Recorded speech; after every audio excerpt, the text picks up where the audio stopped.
പ്രീതികർത്ത സുഹൃത്തുക്കളെ എല്ലാവർക്കും എൻട്രിയിലേക്ക് സ്വാഗതം. ഞാൻ രാജേഷ് സാർ. നമ്മൾ ലോക ചരിത്രത്തില് കഴിഞ്ഞ ക്ലാസ്സില് നാസിസവും ഫാസിസവും പഠിച്ചു അല്ലെ.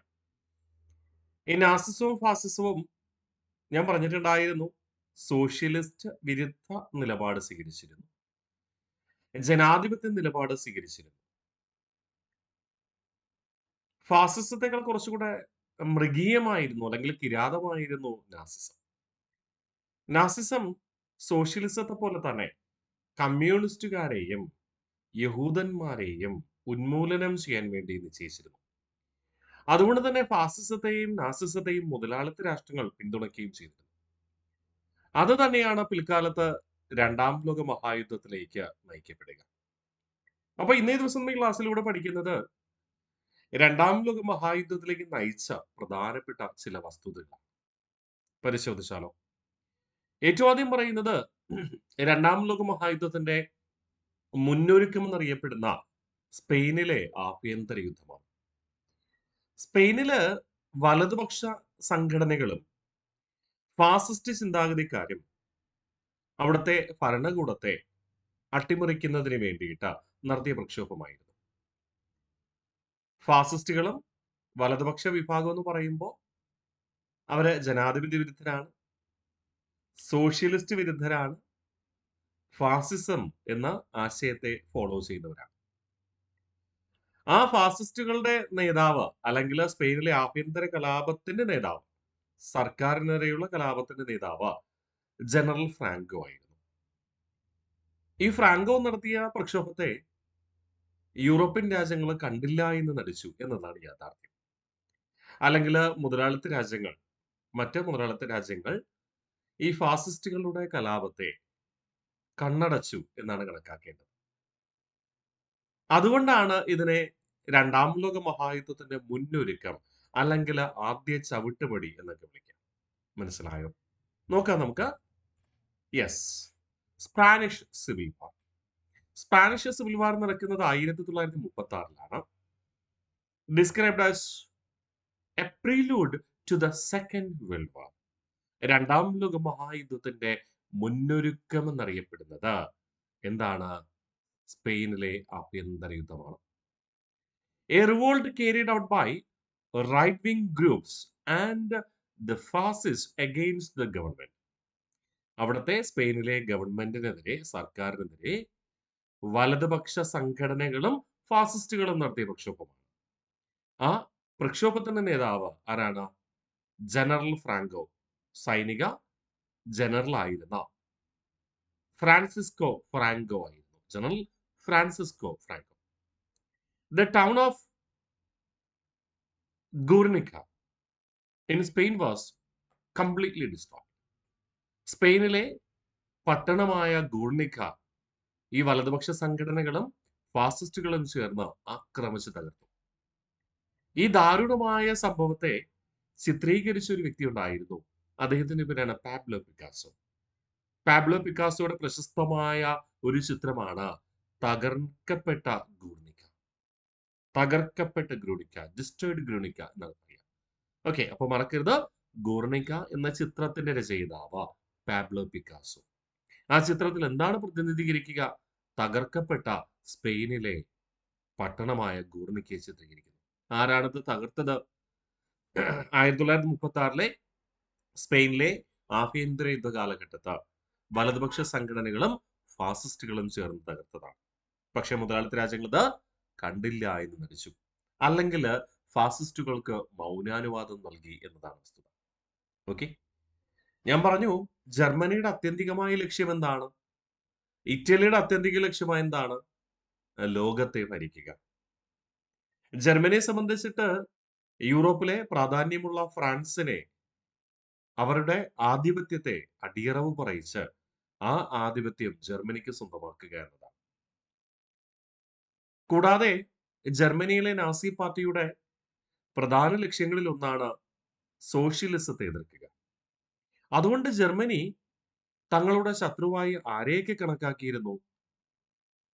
ഫ്രാൻസിനെ കണക്കാക്കിയിരുന്നു, റഷ്യയെ കണക്കാക്കിയിരുന്നു. ഫ്രാൻസിനെ കണക്കാക്കിയിരുന്നു, റഷ്യയെ കണക്കാക്കിയിരുന്നു. മനസ്സിലായോ? ഇമ്പോർട്ടന്റ് ആണ്.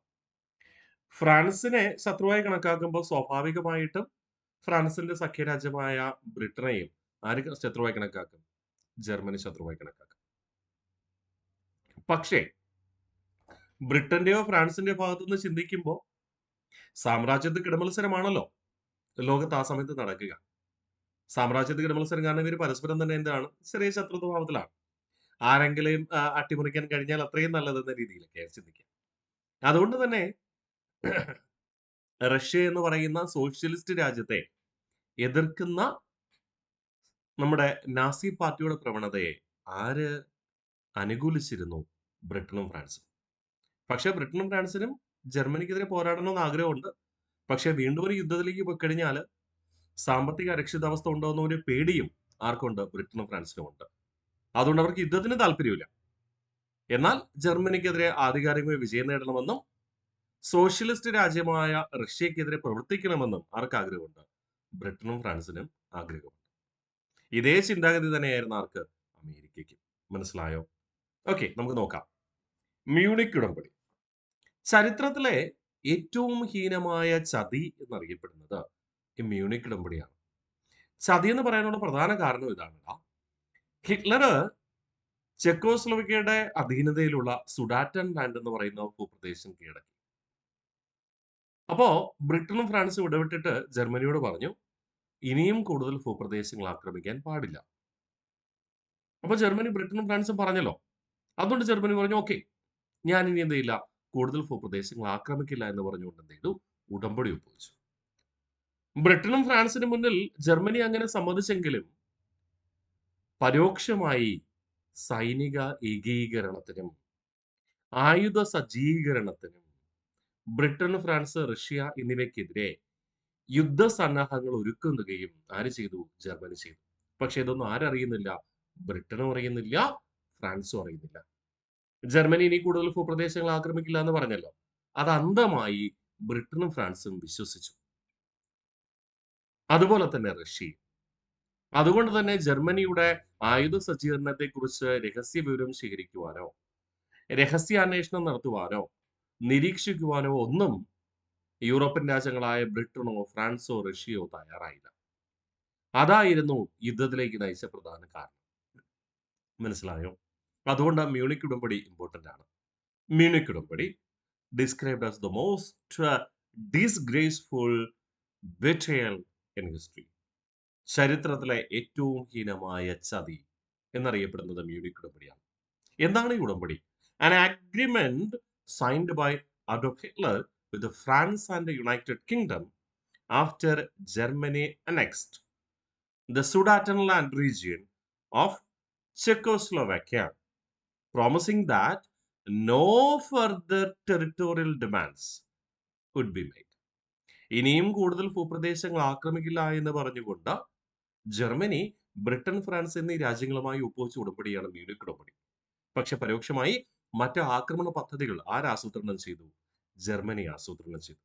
ആ ആക്രമണ പദ്ധതികൾ നമുക്ക് പഠിക്കാം കേട്ടോ. ഈ മ്യൂണിക് ഉടമ്പടി ഒപ്പുവെക്കുന്നതെന്നാണ് 1938 സെപ്റ്റംബർ മാസം 29-ാം തീയതി. ഇമ്പോർട്ടന്റ് ആണ്, മറക്കരുത്. എന്താണ് Munich agreement? Described as the most disgraceful betrayal in history. An agreement signed by Adolf Hitler with France and the United Kingdom after Germany annexed the Sudetenland region of Czechoslovakia, promising that no further territorial demands would be made. The agreement was signed on 29th September 1938. Non-Aggression Pact 1939. അനാക്രമണ സന്ധി. ഈ അനാക്രമണ സന്ധി ഒപ്പുവെക്കുന്നത് ഹിറ്റ്ലറും Russian ഭരണാധികാരിയായ Joseph Stalin. എന്തായിരുന്നു ഈ അനാക്രമണ സന്ധി? വാക്കിൽ തന്നെയുണ്ട്. നമ്മുടെ റഷ്യയും ജർമ്മനിയും പരസ്പരം ആക്രമിക്കില്ല എന്ന് പറഞ്ഞുകൊണ്ട് ഒപ്പുവെച്ച ഉടമ്പടിയാണ്. റഷ്യ എന്ന് പറയുമ്പോൾ റഷ്യയും അന്നത്തെ സഖ്യരാഷ്ട്രങ്ങളും പൊതുവായിട്ട് USSR എന്ന പേരിലാണ് അറിയപ്പെടുക. USSR എന്ന പേരിലാണ് അറിയപ്പെടുക കേട്ടോ. അപ്പോൾ ഒന്നുകിൽ ഹിറ്റ്ലറും റഷ്യയും അല്ലെങ്കിൽ USSRും ഹിറ്റ്ലറും തമ്മിൽ ഒപ്പുവെച്ച ഉടമ്പടിയാണ് നോൺ അഗ്രഷൻ പാക്ട് എന്ന പേരിൽ അറിയപ്പെടുക. ക്ലിയർ ആണേ? നമുക്ക് നോക്കാം. എ പീസ് എഗ്രിമെന്റ്, ഒരു സമാധാന ഉടമ്പടിയായിരുന്നു, അല്ലെ? A peace agreement between Adolf Hitler and Joseph Stalin declaring that they would not attack each other. പരസ്പരം ആക്രമിക്കില്ല. Okay. This non aggression pact, also known as Molotov Ribbentrop pact, മറ്റൊരു പേരാണ് മൊളോട്ടോവ് Ribbentrop pact എന്ന പേരിൽ അറിയപ്പെടുക. അത് പ്രാദേശിക റഷ്യൻ ഭാഷയിലാണ് ആ ഒരു പേര് കേട്ടോ. മൊളോട്ടോവ് റിബൻട്രോപ്പ് പാക്ട്. എന്നാൽ ജർമ്മനി രഹസ്യമായി എന്ത് ചെയ്തു? ഈ 39-ല് അനാക്രമണ സന്ധി ഒപ്പുവെച്ചെങ്കിലും ജർമ്മനി രഹസ്യമായി ആയുധ സജ്ജീകരണം നടത്തി റഷ്യയെ ആക്രമിക്കാനുള്ള പദ്ധതിയും തയ്യാറാക്കി. തുടർന്ന് 1941-ൽ ഹിറ്റ്ലർ എന്ത് ചെയ്തു? റഷ്യ ആക്രമിച്ചു. Hitler invaded the Soviet Union. Okay അല്ലേ? മറക്കരുത്, ഇമ്പോർട്ടന്റ് ആണ്. 39-ല് അനാക്രമണ സന്ധി ഒപ്പുവെച്ചു, അഥവാ നോൺ അഗ്രഷൻ പാക്ട് ഒപ്പുവെച്ചു. എന്നാൽ ഹിറ്റ്ലർ തന്നെ ലംഘിച്ചുകൊണ്ട് 1941-ൽ USSRനെ, സോവിയറ്റ് യൂണിയനെ ആക്രമിച്ചു. സെറ്റ് അല്ലേ? അപ്പൊ മറന്നു പോകരുത്, ഇമ്പോർട്ടന്റ് ആണ്. നമ്മൾ പഠിച്ചത് എന്തൊക്കെ കാര്യങ്ങളാ? സ്പെയിനിലെ ആഭ്യന്തര യുദ്ധം, മ്യൂണിക് ഉടമ്പടി, നോൺ അഗ്രഷൻ പാക്ട്. ഇത് ഇത്ര ഇമ്പോർട്ടന്റ് ആണ്. ഒന്നുകൂടെ നമുക്ക് റിവിഷൻ ചെയ്തിട്ട് മുന്നോട്ട് പോകാം. Spanish war 1936 described as a prelude to the Second World War. A revolt carried out by right-wing groups and fascists against the government. Leader Francisco Franco. The town of Guernica in Spain was completely destroyed. The famous painting Guernica by Pablo Picasso. Munich Agreement described as the most disgraceful betrayal in the history.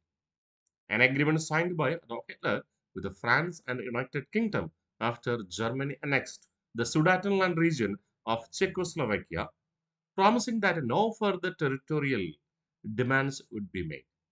Date 29th September 1938. Non-Aggression Pact in 1939. A peace agreement between Adolf Hitler and Joseph Stalin, declaring that they would not attack each other. Also known as the Molotov-Ribbentrop Pact. In 1941, Hitler invaded the Soviet Union. അടുത്ത നമ്മൾ പറയുന്നു പ്രീണന നയം, appeasement policy. ഞാൻ നിങ്ങളോട് പറഞ്ഞിരുന്നു, നാസിസമായിക്കോട്ടെ ഫാസിസമായിക്കോട്ടെ socialist വിരുദ്ധ സിദ്ധാന്തമാണല്ലോ. അതുകൊണ്ട് തന്നെ മുതലാളിത്ത രാജ്യങ്ങൾ ഇതിനെ സപ്പോർട്ട് ചെയ്തെന്ന് പറഞ്ഞല്ലേ. അതാണ് ഈ പ്രീണന നയം കൊണ്ട് ഉദ്ദേശിക്കുന്നത് കേട്ടോ. A policy that encourage fascist aggression by making concessions to fascist powers, especially followed by United Kingdom and France before the Second War. രണ്ടാം ലോക മഹായുദ്ധത്തിന് മുൻപ് ബ്രിട്ടനും ഫ്രാൻസും ജർമ്മനിയുടെ അഥവാ ഫാസിസ്റ്റ് പ്രവൃത്തികളെ കണ്ടില്ലെന്ന് നടിച്ചു, അല്ലെങ്കിൽ ഫാസിസ്റ്റ് പ്രവർത്തനങ്ങൾക്ക് മൗനാനുവാദം നൽകി, അല്ലെങ്കിൽ ഫാസിസ്റ്റ് ആക്രമണങ്ങൾക്ക് പ്രോത്സാഹനം നൽകി. ഈ നയമാണ് അപ്പീസ്മെന്റ് പോളിസി എന്ന പേരിൽ അറിയപ്പെടുക, അഥവാ പ്രീണന നയം എന്നറിയപ്പെടുക കേട്ടോ. Appeasement policy, A policy that encourage fascist aggression by making concessions to the fascist powers, especially followed by United Kingdom or England and France before the Second World War. എന്നാൽ രണ്ടാം ലോക മഹായുദ്ധ കാലഘട്ടത്ത് ഈ പ്രീണന നയമൊന്നും ബ്രിട്ടനും ഫ്രാൻസിനും ഉണ്ടായിരുന്നില്ല. അത് ശക്തമായി ജർമ്മനിക്കും ഇറ്റലിക്കും എതിരെ അവർ പോരാടുകയും ചെയ്തു. ഓക്കെ അല്ലേ? ഇനി ഞാൻ പറഞ്ഞല്ലോ, ജർമ്മനി രഹസ്യമായിട്ട് എന്ത് ചെയ്തു? ആയുധ സജ്ജീകരണം നടത്തി. പ്രത്യേകിച്ച് ബ്രിട്ടൻ, ഫ്രാൻസ്, റഷ്യ എന്നിവർക്കെതിരെ ആക്രമണ പദ്ധതികളും ആസൂത്രണം ചെയ്തു. ആ കാര്യങ്ങളാണ് നമ്മൾ ഇനി അടുത്ത് നോക്കണേ. The spy network organised by Germany, fifth columnist. The spy network, Germany രൂപീകരിച്ച ചാര സംഘടന, ഫിഫ്ത്ത് കോളമിസ്റ്റ്. ജർമ്മനിയുടെ പ്രധാന ശത്രുക്കൾ ആരാ? ജർമ്മനിയുടെ ഭാഗത്തുനിന്ന് ചിന്തിക്കുമ്പോൾ ബ്രിട്ടൻ ഉണ്ട്, ഫ്രാൻസ് ഉണ്ട്, റഷ്യ ഉണ്ട്. അതിൽ സോഷ്യലിസ്റ്റ് ചിന്താഗതി ഉള്ളത് കൊണ്ട് റഷ്യ ശത്രുവായി. യൂറോപ്പിൽ ആധിപത്യം സ്ഥാപിക്കുന്നതിന് വേണ്ടി ആരുടെ ആധിപത്യം ഇല്ലായ്മ ചെയ്യണം? ഫ്രാൻസിന്റെ. അതുകൊണ്ട് ഫ്രാൻസ് ശത്രുവായി. ഫ്രാൻസിനോട് എപ്പോഴും നിൽക്കുന്ന സഖ്യരാഷ്ട്രമാണ് ബ്രിട്ടൻ. അതുകൊണ്ട് ബ്രിട്ടനും ജർമ്മനിയുടെ ശത്രു രാജ്യമായി. ക്ലിയർ?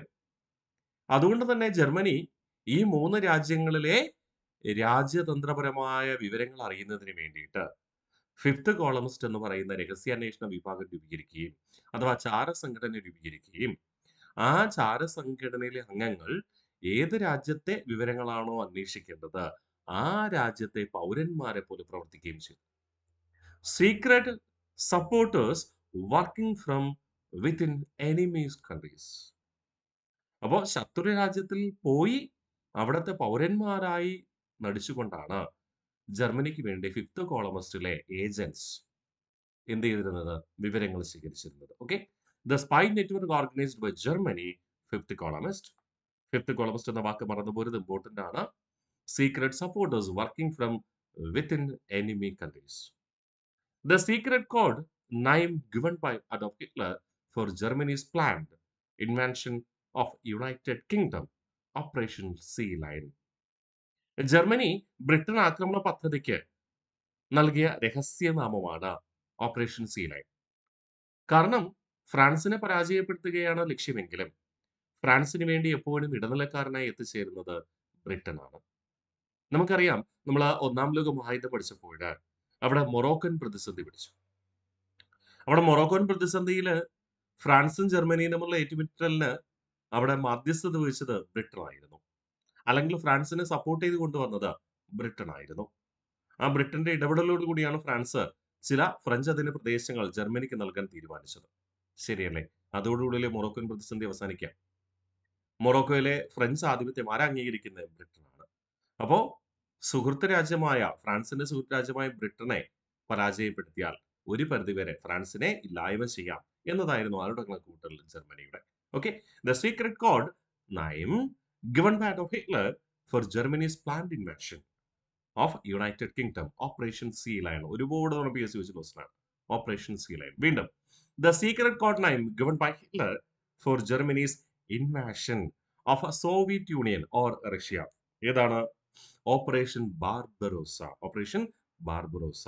ജർമ്മനിയുടെ സോവിയറ്റ് യൂണിയൻ അഥവാ റഷ്യൻ ആക്രമണ പദ്ധതിക്ക് ജർമ്മനി നൽകിയ രഹസ്യനാമം എന്ത് പേരിൽ അറിയപ്പെടും?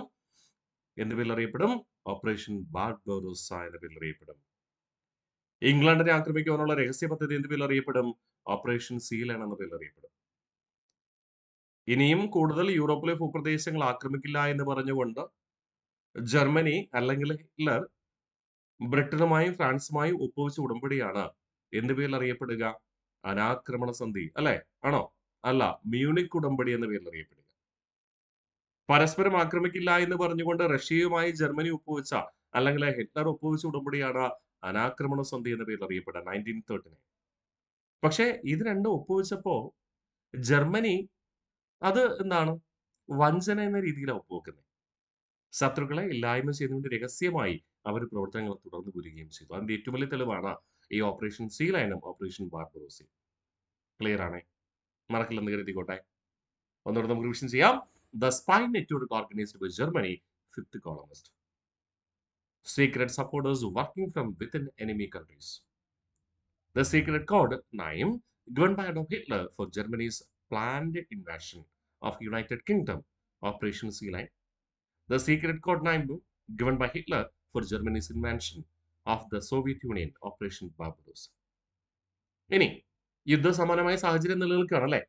യുദ്ധം പൊട്ടിപ്പുറപ്പെടാനുണ്ടായ പ്രധാന കാരണമാണ് ആ ഒരു തീപ്പൊരിയാണ് നമ്മൾ എടുത്ത് പഠിക്കുക. രണ്ടാം ലോക മഹായുദ്ധം ആരംഭിക്കാനുള്ള പ്രധാന കാരണം നമ്മൾ പറഞ്ഞു, നമ്മുടെ മ്യൂണിക് ഉടമ്പടി അനുസരിച്ച് കൂടുതൽ ഭൂപ്രദേശങ്ങൾ യൂറോപ്പിൽ ആക്രമിക്കില്ലെന്ന് ആരും ഒപ്പുവെച്ചിട്ടുണ്ട്? ജർമ്മനി. അത് ആരോടാണ് ഒപ്പുവെക്കുക? ബ്രിട്ടനും ഫ്രാൻസുമായിട്ട്. എന്നാണ് അനാക്രമണ സന്ധി ഒപ്പുവെക്കുക? സോറി, നമ്മുടെ മ്യൂണിക് ഉടമ്പടി ഒപ്പുവെക്കുക 1938 സെപ്റ്റംബർ 29. പക്ഷേ ഒരു വർഷം പോലും ആ ഉടമ്പടിക്ക് ആയുസ് ഉണ്ടായില്ല എന്നതാണ് യാഥാർത്ഥ്യം. 1939 സെപ്റ്റംബർ മാസം 1 തീയതി 1939 സെപ്റ്റംബർ മാസം 1 ജർമ്മനി യൂറോപ്യൻ രാജ്യമായ പോളണ്ടിനെ ആക്രമിച്ചു.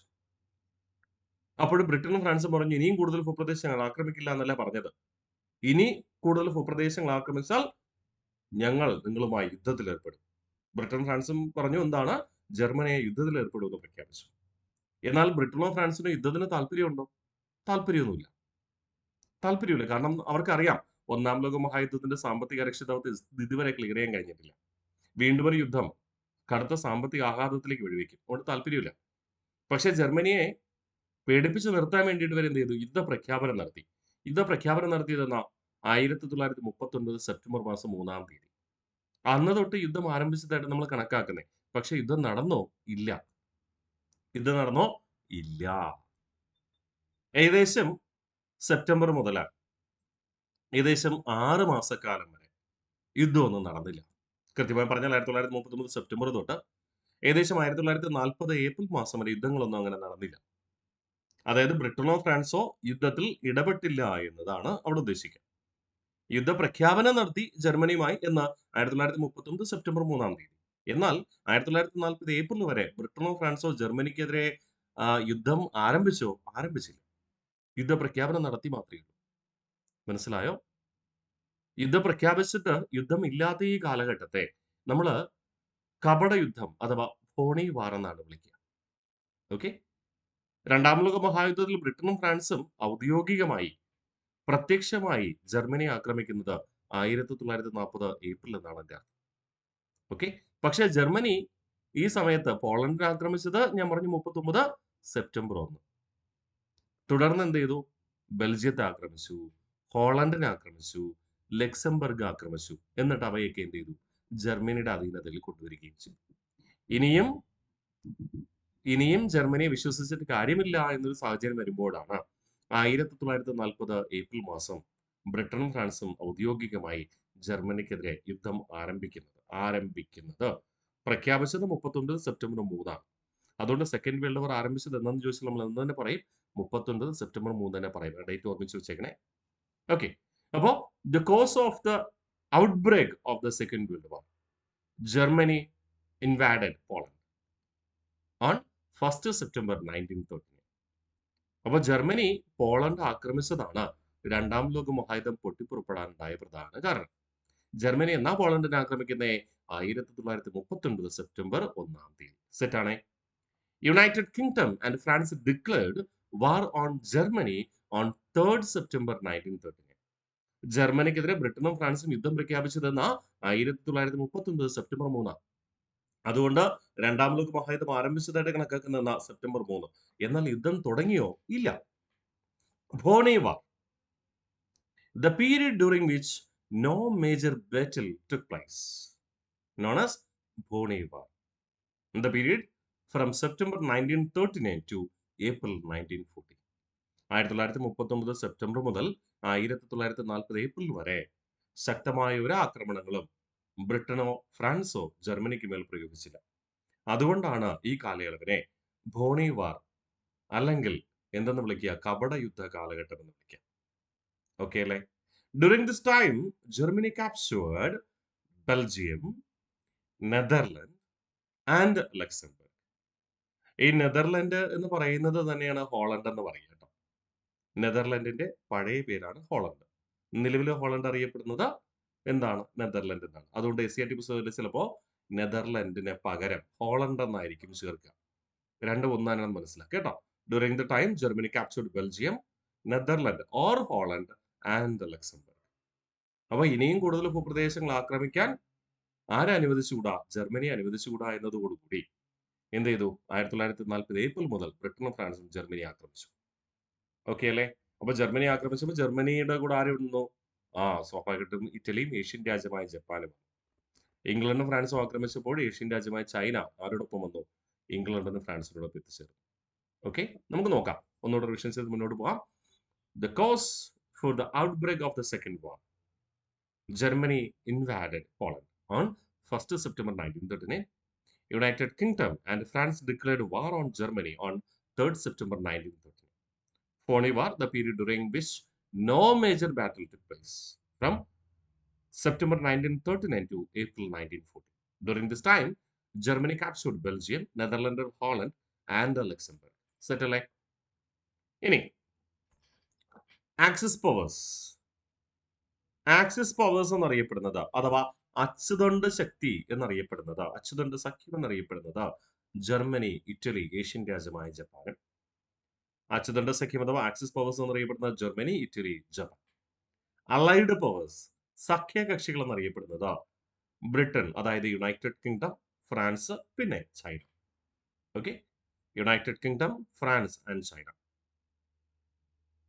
ഇനി അമേരിക്കയാണ് ഈ നമ്മുടെ ബ്രിട്ടനും ഫ്രാൻസിനും ചൈനയ്ക്കും ഒക്കെ ആയുധങ്ങൾ നൽകി സഹായിക്കുക. അമേരിക്ക പക്ഷെ അതിന് കൃത്യമായിട്ട് കാശ് വാങ്ങിച്ചിട്ടുണ്ട്, അത് വേറെ കാര്യം. അപ്പോ സഖ്യകക്ഷികളുടെ, അതായത് ബ്രിട്ടൻ, ഫ്രാൻസ്, ചൈന എന്നിവയുടെ വിജയത്തിന്റെ ആയുധപ്പുര എന്നറിയപ്പെടുന്നത് arsenal of victory of allies എന്ന പേരിൽ അറിയപ്പെടുക United States of America. Okay, known as Arsenal of Victory of Allies or Allied Powers, United States. United States policy adopted cash and carry policy. United States adopted the policy cash and carry policy. America സ്വീകരിച്ച നയമായിരുന്നു എന്താ? Cash and carry policy. അതായത് ആയുധങ്ങൾ വേണമെങ്കിൽ എത്ര വേണമെങ്കിലും കൊണ്ടുപോയിക്കോളൂ, കാശ് തരണം. പക്ഷേ അമേരിക്ക ഒന്നാം ലോക മഹായുദ്ധത്തിൽ ത്രികക്ഷി സഖ്യത്തിനും ത്രികക്ഷി സൗഹാർദ്ദത്തിനും ആയുധങ്ങൾ വിതരണം ചെയ്തു. പക്ഷേ രണ്ടാം ലോക മഹായുദ്ധ കാലഘട്ടത്തിൽ ആർക്ക് മാത്രം ആയുധം വിതരണം ചെയ്യാം? സഖ്യകക്ഷികൾക്ക് മാത്രം. അച്ചുതണ്ട് സഖ്യത്തിന് എന്ത് ചെയ്തില്ല? ആയുധങ്ങളൊന്നും വിതരണം ചെയ്തില്ല. ആയുധങ്ങളൊന്നും വിതരണം ചെയ്തില്ല. ആർക്ക് മാത്രമേ നൽകിയുള്ളൂ? സഖ്യകക്ഷികൾക്ക്, അലൈഡ് പവേഴ്സിന് മാത്രമേ നൽകിയുള്ളൂ. അതുകൊണ്ട് തന്നെ അമേരിക്ക യുദ്ധത്തിൽ പങ്കെടുത്തില്ലെങ്കിലും അമേരിക്കയോട് ആർക്ക് ശത്രുതയുണ്ടായി? അച്ചുതണ്ട സഖ്യത്തിന്, അതായത് ജർമ്മനിക്കും ഇറ്റലിക്കും ജപ്പാനും ശത്രുത ഉണ്ടായി. അമേരിക്ക യുദ്ധത്തിൽ പങ്കെടുത്തിട്ടില്ല, പക്ഷേ അമേരിക്ക സഖ്യകക്ഷികൾക്ക് ആയുധം വിറ്റഴിച്ചു. കാശ് വാങ്ങിച്ചിട്ട് തന്നെയാണ് ആയുധങ്ങൾ കൊടുക്കുക. എങ്കിലും ആർക്ക് കാശ് കൊടുത്താലും ആയുധങ്ങൾ വിറ്റഴിക്കാൻ തയ്യാറായില്ല? അച്ചുതണ്ട സഖ്യത്തിന്, അത് ജർമ്മനിക്കും ഇറ്റലിക്കും ജപ്പാനും. അതുകൊണ്ട് ജർമ്മനി, ഇറ്റലി, ജപ്പാൻ എന്നിവയ്ക്ക് ആരുടെ വൈരാഗ്യമുണ്ടായി? ആരുടെ വിദ്വേഷമുണ്ടായി? അമേരിക്കയോട്. അതാണ് നമുക്ക് വേണ്ടത്. അപ്പൊ മറക്കരുത്, ആക്സിസ് പവേഴ്സ് എന്നറിയപ്പെടുന്ന ആരൊക്കെ? Germany, Italy, Japan. Allied powers എന്നറിയപ്പെടുന്ന United Kingdom, France and China. Known as the arsenal of victory of the allies, United States of America. Policy adopted by the United States, cash and carry policy. അപ്പോ സ്വാഭാവികമായിട്ട് അമേരിക്കയോട് ആർക്ക് ശത്രുതയുണ്ട്? അച്ചുതണ്ട് സഖ്യത്തിന്, ആക്സിസ് പവേഴ്സിന് ശത്രുതയുണ്ട്. On 7th December 1941, Japan attacked Pearl Harbor, which was under the control of United States, located in Hawaii Islands.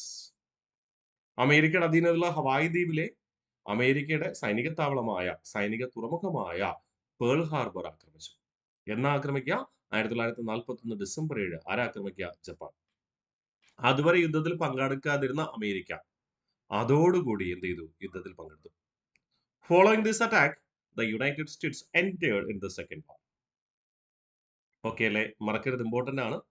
അപ്പൊ ജപ്പാൻ എന്തുകൊണ്ട് അമേരിക്കയോട് ശത്രുത ഉണ്ടായി? ആ കാര്യം നമ്മൾ പറഞ്ഞു. അച്ചുതണ്ട സഖ്യത്തിന് ആയുധങ്ങൾ നൽകാൻ തയ്യാറായില്ല. എന്നാൽ സഖ്യകക്ഷികൾക്ക് മാത്രമാണ് അമേരിക്ക ആയുധങ്ങൾ നൽകിയിരുന്നത്. ക്യാഷ് കൃത്യമായിട്ട് കൊടുക്കണം, ആയുധങ്ങൾ നൽകിയിരുന്നു. അതായിരുന്നു വൈരാഗ്യത്തിനുള്ള, ദേഷ്യത്തിനുള്ള കാരണം. അങ്ങനെ ജപ്പാൻ 1941 ഡിസംബർ 7 അമേരിക്ക ഐക്യനാടുകളുടെ അധീനതയിലുള്ള ഹവായി ദ്വീപിലെ പേൾ ഹാർബർ തുറമുഖം, സൈനിക തുറമുഖം ആക്രമിച്ചു. അതോടുകൂടി അമേരിക്ക എന്ത് ചെയ്തു? യുദ്ധത്തിലേക്ക് വന്നു. അമേരിക്കക്ക് ഇപ്പോൾ ഏറ്റവും കൂടുതൽ ദേഷ്യം ആരോടാണ്? അച്ചുതണ്ട് സഖ്യത്തിലെ ജർമ്മനിയോടാണോ, ഇറ്റലിയോടാണോ, ജപ്പാനോടാണോ? ഏറ്റവും കൂടുതൽ ദേഷ്യം ആരോടായിരിക്കും? സ്വാഭാവികമായിട്ട് യുദ്ധത്തിലേക്ക് വലിച്ചിഴച്ച ജപ്പാനോടായിരിക്കും. യുദ്ധത്തിലേക്ക് വലിച്ചിഴച്ച ജപ്പാനോടായിരിക്കും. മനസ്സിലുണ്ടാവും. Okay. Atlantic Charter was signed in 14th August 1941. Signed by Franklin D. Roosevelt and Winston Churchill. American president ആയിരുന്ന ഫ്രാങ്ക്ലിൻ ഡി റൂസ്വെൽറ്റും ബ്രിട്ടീഷ് പ്രധാനമന്ത്രി വിൻസ്റ്റൺ ചർച്ചിൽ തമ്മിൽ അറ്റ്ലാന്റിക് ചാർട്ടർ ഒപ്പുവെച്ചു. ആ ഉടമ്പടിയുടെ ഉള്ളടക്കം എന്ന് പറയുന്നത് മറ്റൊന്നുമല്ല. ഒന്നാം ലോക മഹായുദ്ധം വരുത്തിവെച്ച സാമ്പത്തിക ആഘാതങ്ങൾ ഇപ്പോഴും അവസാനിച്ചിട്ടില്ല. അതിന്റെ ഇടയിലാണ് രണ്ടാം ലോക മഹായുദ്ധം. വീണ്ടും ഒരു ലോകമഹായുദ്ധം ഉണ്ടാകുന്നത് തടയുന്നതിന് വേണ്ടി രൂപീകരിക്കപ്പെട്ട ലീഗ് ഓഫ് നാഷൻസ് പരാജയപ്പെട്ടു പോയി. അപ്പൊ ഇനി ലീഗ് ഓഫ് നാഷൻസുമായിട്ട് മുന്നോട്ട് പോയിട്ട് കാര്യമില്ല. ലീഗ് ഓഫ് നാഷൻസിന് പകരം അതിശക്തമായ ലോകരാജ്യങ്ങൾക്കിടയിൽ ഇടപഴകാൻ കഴിയുന്ന വിധത്തില് ഒരു സമാധാന സംഘടന രൂപീകരിക്കണം എന്നതായിരുന്നു ഈ അറ്റ്ലാന്റിക് ചാർട്ടർ എന്ന ഉടമ്പടിയുടെ ഉള്ളടക്കം എന്ന് പറയുന്നത്. നമ്മൾ ഐക്യരാഷ്ട്രസഭ പഠിക്കുമ്പോൾ അത് പഠിക്കും. ഓക്കെ. പ്രധാനമായും ഉള്ളടക്കം എന്താണ്? അന്തർദേശീയ തലത്തിൽ ഒരു സമാധാന സംഘടന രൂപീകരിക്കണമെന്നതായിരുന്നു. ആരൊക്കെ തമ്മിൽ ഒപ്പുവെച്ചു? ബ്രിട്ടനും അമേരിക്കയും തമ്മില്. ബ്രിട്ടന് വേണ്ടി ഒപ്പുവെച്ചത് വിൻസ്റ്റൺ ചർച്ചിലും അമേരിക്കയ്ക്ക് വേണ്ടി ഒപ്പുവെച്ചത് റൂസ്വെൽറ്റുമായിരുന്നു. അടുത്ത് പറയുന്നു യാൾട്ട കോൺഫറൻസ്. യാൾട്ട കോൺഫറൻസ് നടക്കുന്നത് 1945 ഫെബ്രുവരി മാസം 4 മുതൽ 11 വരെ. കൃത്യമായി പറഞ്ഞാൽ 8 ദിവസം. ഈ ഒരു 1945 ആയപ്പോ ഒരു സമാധാന സംഘടന രൂപീകരിക്കേണ്ട ആവശ്യകത തിരിച്ചറിഞ്ഞ് അതിന്റെ അന്തിമ നടപടിയിലേക്ക് കടക്കാണ് കേട്ടോ. നമ്മൾ തുടർന്ന് പഠിക്കും ഐക്യരാഷ്ട്രസഭ പഠിക്കുമ്പോൾ. അന്തിമമായി സംഘടന രൂപീകരിക്കാനൊക്കെ തീരുമാനിച്ചു. യുദ്ധം ഏകദേശം ആരുടെ വരുതിയിലായി എന്ന് മനസ്സിലായി? ആ, ബ്രിട്ടന്റെയും ഫ്രാൻസിന്റെയും അമേരിക്കയുടെയും വരുതിയിലായെന്നൊക്കെ ഉറപ്പുവരുത്തി. എന്തുകൊണ്ട് വീണ്ടും ഒരു ലോകമഹായുദ്ധത്തിന് ജർമ്മനിക്ക് കഴിഞ്ഞു എന്നിവർ പരിശോധിച്ചു. പരിശോധിച്ചപ്പോൾ മനസ്സിലായി ജർമ്മനി എപ്പോഴും വംശമഹിമ ഉയർത്തിപ്പിടിച്ചുകൊണ്ടാണ്, പാരമ്പര്യ മഹിമ ഉയർത്തിപ്പിടിച്ചുകൊണ്ടാണ് ജർമ്മൻ ജനതയെ ഏകീകരിക്കുന്നത്. ആ ജർമ്മൻ ജനതയുടെ പൂർണ്ണ പിന്തുണയാണ് ജർമ്മൻ ഭരണാധികാരികൾ യുദ്ധത്തിലേക്ക് നയിക്കുവാനുള്ള കാരണവും. അതുകൊണ്ട് ജർമ്മൻ ജനത ഏകീകരിക്കുന്നത് തടയണം. ഓക്കെ. ട്യൂട്ടോണിക് വർഗീയക്കാരുടെ ഏകീകരണം തടയണം. അതിനു വേണ്ടിയിട്ട് ജർമ്മനിയെ രണ്ടായി വിഭജിക്കണമെന്നൊരാശയം മുന്നോട്ട് വെക്കുന്നതും ഈ യാൾട്ട കോൺഫറൻസിൽ തന്നെയാണ്. ഇമ്പോർട്ടന്റ് ആണ്. അപ്പോൾ ഓർമ്മിക്കുക, Yalta conference held on 4th to 11th February 1945, attended by Franklin D Roosevelt, American president, Winston Churchill, British പ്രധാനമന്ത്രി, പിന്നെ ആരാ? Joseph Stalin. അദ്ദേഹം ആരാണ്? USSRന്റെ ഭരണാധികാരി, USSR ചെയർമാൻ. ശരിയല്ലേ? It was decided to divide Germany into two parts. Germany എന്ന രാജ്യത്തെ രണ്ടായി വിഭജിക്കുവാൻ, ജർമ്മനി എന്ന രാജ്യത്തെ ജനങ്ങൾ വീണ്ടും ഏകീകരിക്കുന്നത് തടയുന്നതിന് വേണ്ടി രണ്ടായി വിഭജിക്കാൻ തീരുമാനിച്ചു. ഓക്കെ അല്ലേ? അറ്റ്ലാന്റിക് ചാർട്ടറിൽ പറയുന്നത് ഒരു സമാധാന സംഘടനയുടെ രൂപീകരണത്തെ കുറിച്ച്. യാൾട്ട കോൺഫറൻസിൽ പറയുന്നത് പ്രധാനമായും വംശീയ ഏകീകരണം തടയുന്നതിന് വേണ്ടി ജർമ്മനി രണ്ടായി വിഭജിക്കുവാൻ. അത് മാത്രം മനസ്സിലാക്കുക. ഒന്നുകൂടെ റിവിഷൻ ചെയ്താലോ? Atlantic Charter was signed on 14th August 1941, signed by Franklin D. Roosevelt and Winston Churchill. Yalta Conference was held from 4th to 11th February 1945, attended by Franklin D. Roosevelt, Winston Churchill, and Joseph Stalin. It was decided to divide Germany into two parts. Clear? ഇനി രണ്ടാം ലോക മഹായുദ്ധവുമായി ബന്ധപ്പെട്ട പ്രധാനപ്പെട്ട ഡേറ്റുകൾ പറയുകയാണെ, ശ്രദ്ധിച്ചോളണേ. 28th April 1945, Benito Mussolini was killed. 1945 April മാസം 28-ാം തീയതി Benito Mussolini, ഇറ്റലിയുടെ ഭരണാധികാരിയായ Benito Mussolini കൊല്ലപ്പെട്ടു. അതോടുകൂടി ഇറ്റലി പരാജയത്തിന്റെ വക്കിലെത്തിയേ. ഗഡ്. പരാജയപ്പെടും, ശത്രുക്കളുടെ കയ്യിൽ അകപ്പെടുമെന്നായപ്പോൾ 1930 ഏപ്രിൽ 1945 ഏപ്രിൽ 30-ാം തീയതി ഹിറ്റ്ലർ ആത്മഹത്യ ചെയ്തു. 30th April 1945, Adolf Hitler committed suicide. ഭരണാധികാരിയില്ലാതെ രാജ്യം എങ്ങനെ യുദ്ധവുമായി മുന്നോട്ട് പോകും? On 7th May 1945, Germany surrendered unconditionally. Germany നിരുപാധികം കീഴടങ്ങുകയാണ്. എന്നാ കീഴടങ്ങുന്നേ? 1945 മെയ് 7-ാം തീയതി. തുടർന്ന് ജർമ്മനി കൈവശപ്പെടുത്തിയ ചെക്കോസ്ലോവാക്യ, നമ്മൾ പറഞ്ഞു ചെക്കോസ്ലോവാക്യയുടെ അധീനതയിലുള്ള സുഡാറ്റൻലാൻഡ് ആക്രമിച്ചതാണ് മ്യൂണിക് ഉടമ്പടി ഒപ്പുവെക്കാൻ കാരണം അല്ലെ. ആ ചെക്കോസ്ലോവാക്യൻ ഭൂപ്രദേശം പൂർണ്ണമായി മോചിക്കപ്പെടുകയാണ്. എന്നാൽ ജർമ്മനി പരാജയം സംബന്ധിച്ചതിന് ശേഷം, ജർമ്മനി പരാജയം സംബന്ധിച്ചത് 45 മെയ് 7-ആണ്. 1945 മെയ് 11-ന് Czechoslovakia was liberated. Thus, the second war ended in Europe. Ended in Europe. ആ വാക്ക് important. അപ്പൊ 1945 ഏപ്രിൽ 28-ന് ബെനിറ്റോ മുസോളിനി കൊല്ലപ്പെട്ടു. 1945 ഏപ്രിൽ 30-ന് അഡോൾഫ് ഹിറ്റ്ലർ സൂയിസൈഡ് ചെയ്തു, ആത്മഹത്യ ചെയ്തു. 1945 മെയ് 7-ാം തീയതി ജർമ്മനി നിരുപാധികം കീഴടങ്ങി. 1945 മെയ് 11-ാം തീയതി ചെക്കോസ്ലോവാക്യ മോചിപ്പിക്കപ്പെട്ടു. അതോടുകൂടി യൂറോപ്പിൽ രണ്ടാം ലോക മഹായുദ്ധം അവസാനിച്ചു. അപ്പൊ രണ്ടാം ലോക മഹായുദ്ധം യൂറോപ്പിൽ അവസാനിച്ചത് എന്നാന്ന് ചോദിച്ചാൽ കൃത്യമായ ആൻസർ ഉണ്ടാവണം 1945 മെയ് 11. മറക്കില്ലല്ലോ. ഒന്നുകൂടെ റിവിഷൻ ചെയ്യാം. On 28th April 1945, Benito Mussolini was killed. 30th April 1945, Adolf Hitler committed suicide. 7th May 1945, Germany surrendered unconditionally. 11th May 1945, Czechoslovakia was liberated. Thus, the Second World War ended in Europe. യൂറോപ്പിൽ എന്ന് പറയാൻ കാരണം നമ്മൾ പഠിച്ചു അച്ചുതണ്ട് സഖ്യം എന്ന് പറയുമ്പോൾ ആരൊക്കെയാ? Germany, Italy, Japan. ഇതിൽ ജർമ്മനി പരാജയപ്പെട്ട് പറഞ്ഞു, ഇറ്റലി പരാജയം സംബന്ധിച്ചത് പറഞ്ഞു, ജപ്പാൻ പരാജയം സംബന്ധിച്ചോ? ഇല്ല. ജപ്പാൻ ഏത് വൻകരയിലെ രാജ്യമാ? ഏഷ്യൻ വൻകരയിലെ രാജ്യമല്ലേ? അതുകൊണ്ട് തന്നെ ഏഷ്യ വൻകരയില് രണ്ടാം ലോക മഹായുദ്ധം വീണ്ടും തുടരുകയാണ്, ജപ്പാൻ കീഴടങ്ങുന്നത് വരെ. കേട്ടോ? The first country to surrender in the Second World War, Italy. The first country to surrender in the Second World War, Italy. The last country to surrender, Japan. ജപ്പാനാണ് അവസാനം പരാജയം സമ്മതിക്കുന്നത്. ആ ജപ്പാന്റെ പരാജയം സമ്മതിക്കുന്നതുമായി ബന്ധപ്പെട്ട കാര്യങ്ങൾ നമുക്ക് അടുത്ത ക്ലാസ്സിൽ പഠിക്കാം. കേട്ടോ? The country that suffered the highest number of death, Soviet union. Soviet union എന്ന് പറയുന്നത് റഷ്യ ഉൾപ്പെടെയുള്ള 16 രാജ്യങ്ങളുടെ കൂട്ടായ്മയാണ്. ഏറ്റവും കൂടുതൽ ജനങ്ങൾ കൊല്ലപ്പെട്ടത് ഏത് രാജ്യത്താണ്? USSR ആണ്, അഥവാ സോവിയറ്റ് യൂണിയൻ ആണെന്ന് പറയേണ്ടി വരും. മറക്കില്ലല്ലോ. The first country to surrender in the Second World War, Italy. The last country to surrender, Japan. The country that suffered the highest number of death, Soviet union. അപ്പോൾ ഒന്നാം ലോക മഹായുദ്ധത്തില് നമ്മൾ പഠിച്ചതുപോലെ രണ്ടാം ലോക മഹായുദ്ധം നമ്മൾ പഠിക്കേണ്ടി വരും. രണ്ടാം ലോക മഹായുദ്ധാനന്തരം എന്ത് സംഭവിച്ചെന്ന കാര്യങ്ങളൊക്കെ അത് നമുക്ക് അടുത്ത ക്ലാസ്സിൽ പഠിക്കാം. രണ്ടാം ലോക മഹായുദ്ധം യൂറോപ്പിൽ അവസാനിച്ചത് വരെ നമ്മളിവിടെ പഠിച്ചു. രണ്ടാം ലോക മഹായുദ്ധം യൂറോപ്പിൽ അവസാനിക്കുന്നത് കൃത്യമായി പറഞ്ഞാൽ 1945 മെയ് മാസം 11-ാം തീയതി. എന്നിട്ട് തുടർന്ന് ഏഷ്യയിൽ എന്ത് ചെയ്യാണ്? യുദ്ധം നടന്നുകൊണ്ടിരിക്കുകയാണ്. ഓക്കെ അല്ലേ? ഓക്കെ. അപ്പോൾ തുടർന്ന് ജപ്പാൻ എന്ത് സംഭവിച്ചു? ജപ്പാൻ എപ്പോഴാണ് കീഴടങ്ങിയത്? രണ്ടാം ലോക മഹായുദ്ധം എന്നാണ് അവസാനിച്ചത്? തുടങ്ങിയ നമുക്ക് അടുത്ത ക്ലാസ്സിൽ പഠിക്കാം. ഇതുവരെയുള്ള കാര്യങ്ങൾ കൃത്യമായി പഠിച്ചു വരിക. Bye bye.